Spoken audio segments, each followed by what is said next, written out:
dire times. So many dead. Let me tell you a little bit about myself. Yeah, I'm a sergeant major in the Combat Engineer Corps elite unit called Yalom for special missions. I'll share a bit more about that in a second. I made my immigration, my aliyah to Israel in 1999. What's that, almost 25 years ago. I grew up here in Israel. I was drafted as, we're all mandatorily drafted to the army. Everyone's got to serve. It's the People's Army here. And so men serve 3 years, women serve 2 years. Men stay on with reserves, mostly it's men, on with the reserves till age 45, or unless we have 6 kids. Our unit specializes in sabotage missions, rescuing hostages, tunnel warfare, underwater, dealing with mines, dealing with explosives, dealing with very extreme situations that the Army's not prepared for. That's why we're an elite unit, special tasks. You know, we are the superior unit, the flagship unit, the professionals of the combat engineers. As you know, 360,000 reserves or so, more than that have been called up to serve. It's the largest draft that Israel's ever had in our history, and it's a significant step. As you know, there's a ground incursion happening right now. The death tolls from the barbaric terror, grotesque massacre stands around 1,500 or so. Exact numbers I don't have now, about 3,500 injured. And it's quickly becoming an international incident.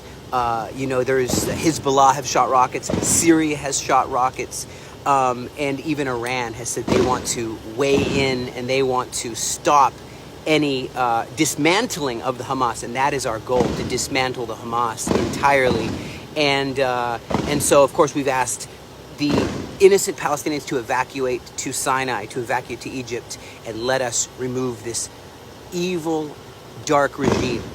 What was done to us is despicable. It's dark. It's barbaric, and it's just grotesque. And for anyone to downplay that, for anyone to try to downplay what was done to us, it's like the Holocaust. It's like what the Nazis did to us. It's just straight up murder. And for anyone to downplay that, they're complicit to murder. They're complicit to these acts, these barbaric acts. But now, you know, a few weeks ago, you know, life was normal. Palestinians would be able to come in from the Gaza Strip. We just checked them for bombs. We checked them for weapons, guns, knives, pistols. We say, all right, you're able to come through, you're able to work. You're able to work, and we're building a future, you know, and all of our signs, street signs in English, Hebrew, Arabic. But, you know, Palestinians chose one way, and then there's the Israeli Arabs chose a life of peace, a life of as fellow citizens. After the war in 1948, they chose to build, to serve as fellow citizens, to shop. But those people said they do not want to. They hate Israel with religious rage. Members of the Al-Qassam brigades and other highly trained operatives from Gaza had been training for well over a year on exactly how they'd take out the cameras, how they would come in by land, by air, and be able to come even from underground and to coordinate a devastating carnage on Israeli innocent people, and not only in the villages. There was also this peace festival, celebrating peace, hoping for a future of peace with Arab and Jew. And right into a peace festival, they went and massacred hundreds of people, burning people alive. And I had to go there myself and see Nazi-like execution of women, children. In the villages, there's beheading of babies, blood everywhere, machine gunning down people in the porta potties. Of course, they've taken more than 100 Israeli civilians, maybe 150 hostage. I don't know what they're doing to them there. As concerning the raping, there are testimonies of some of the Hamas people that we've been able to capture, and they've shared testimonies of how they did these despicable acts of rape to dirty the Jewish women, and that corroborates other footage and other things that are there. So part of my job in our elite unit is to go and restore security to our borders and to scour for these terrorists. And so, yes, I've had to see more dead bodies than I'd ever want to see in my lifetime in the last few days. And I know this regime, even for the sake of the Palestinians, this regime must be dismantled at all costs. And that is what we're going to do. Anyone who served in the army anywhere, in any country, knows the difference between a terrorist and an armed combatant. Okay, there's a difference.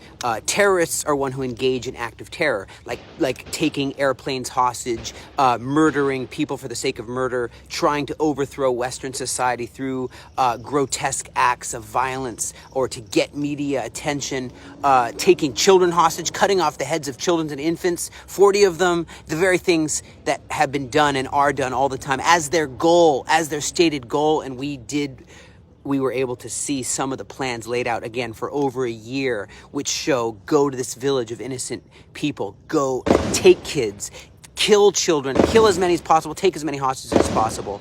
It's very different from the Israeli Defense Force. Even in our name is the word defense, Israeli Defense Force. And so what we do is, you have to know this, like if all the terrorists lay down their guns, there will be peace in the Middle East. But if we lay down our weapons, Israel will be no more. We would all be murdered, and this place would no longer exist.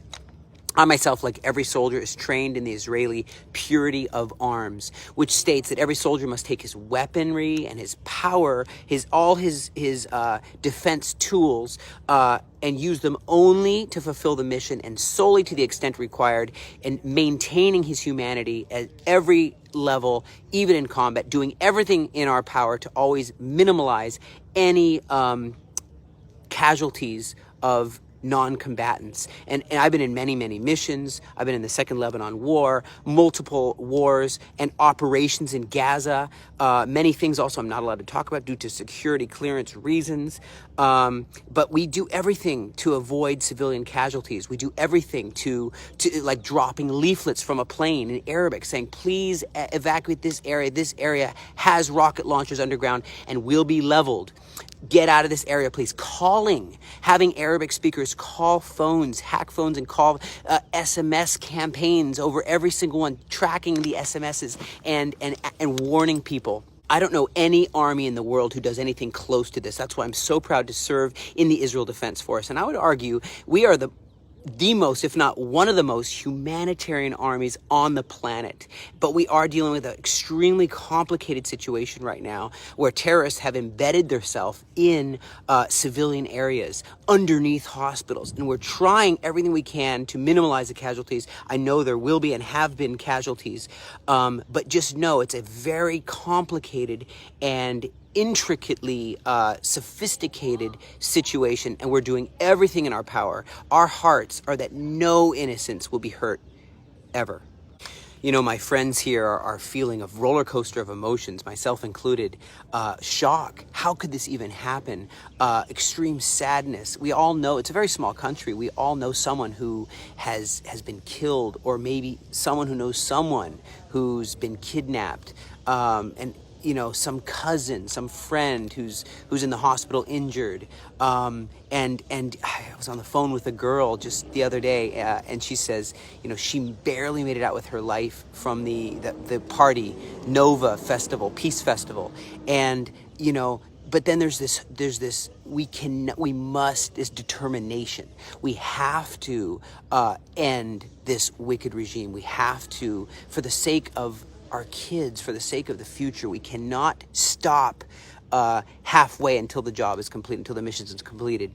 Also, there's some people that are afraid. There's people that are afraid of dying in the rubble of Gaza. There's people that are worried about their families' safety from rockets, you know, on their heads while we're in here. And there's people wondering, will there be multiple fronts? Syria, Lebanon. What about, will there Houthi rebels come from the south? What will happen with Egypt? You know, Iran says they want to join and to attack us as well. I mean, they've been saying that for a long, long time. So the emotions are, we are determined. We are united, though, very united in purpose. This will never happen again. Like, is the plan still on to dismantle Hamas completely and entirely? Are we going to stop halfway through? No, we are not wavering. We don't come here and waver. we stick with our word, and it's judgment day for Hamas. They've oppressed not only Israel, they've oppressed their own people. They've oppressed the Palestinian people for too long. I remember years ago, there was a wedding, and they said, we outlaw any celebrations. And there was someone who wanted to get married, a Palestinian. He went in, and he was getting married. They took him from the actual wedding, and they dragged the groom, killed the bride, dragged the groom, from one of their motorcycles until he was dead. It's judgment day for Hamas. The bombing of Damascus, absolutely, yes, I know about that. There has been, for a long time now, this Shiite corridor. Well, the Shiites in Iran want to connect with the Alawites, which are also Shiites, minority ruling Syria, and they want to connect a corridor to our border of weapons and stockpiles and caches.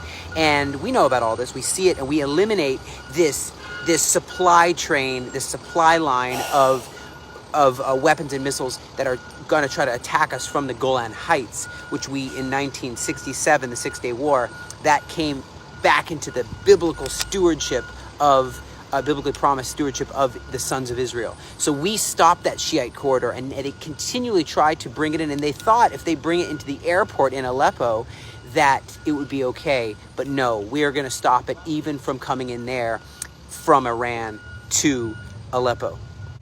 So not only am I Sergeant Major in the Elite Combat Engineer Corps called Yalom for Special Missions, I'm also the Chairman and Executive Director of the Aliyah Return Center. So this is a charity. It's been around for many years, which I'm a co-founder of. And we help new immigrants who have made their Aliyah, their immigration. It talks about it 700 times in the Bible, that God's going to gather us back. And so they need food, clothing, shelter, Hebrew language training, job training, placing them in jobs. And so we do that. But now we're also, of course, helping all these families who are fleeing from the south, fleeing from rocket fire and terror. And they need so many supplies and so many things. And we're also equipping the heroes that are defending on the front lines. And they are in need of basic critical supplies. So if you want to help us in this campaign, which is called Emergency Aid Initiative, please go right now and donate. In a world of a lot of fake news, thank you for taking the time to get to know me and to hear what's going on for real from the front lines. And thank you for praying for Israel. God has a great plan for all the sons and daughters of Abraham, even for Arabs, even for Jews. He's got a great plan. We're going to get there together. Pray for us. Pray for us that the barbarism will be taken out. Pray for us and stand with us so we can help many, many more families in need and heroes who are in need of critical supplies. God bless you from the front.